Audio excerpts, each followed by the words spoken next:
வெயில், மழை, குளிர், காற்று, இயற்கை சீற்றங்கள், பெற்ற தாய், தந்தை, வளர்ந்த சூழ்நிலைகள், மனைவி, பிள்ளைகள், தோழர்கள்னு எல்லாத்தையுமே தியாகம் பண்ணிட்டு தன்னுடைய உயிரை கூட தியாகம் பண்ண நான் தயாராக இருக்கேன் அப்படின்ற ஒரு தியாகச் செம்மல்கள் தான் நம்மளுடைய தாய் திருநாட்டை பாதுகாக்கக்கூடிய இராணுவ வீரர்கள்.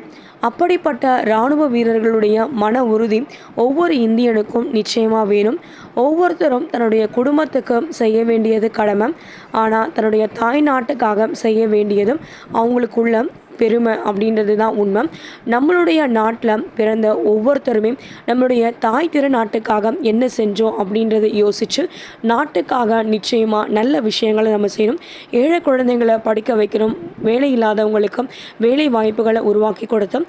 நம்மளுடைய நாட்டை உலக அளவில் உயர்த்தி நிச்சயமாக நம்ம நாட்டுக்கு பெருமை சேர்க்கணும் அப்படின்றது தான் நான் உங்களுக்கு விடுக்கிற ஒரு வேண்டுகோள்.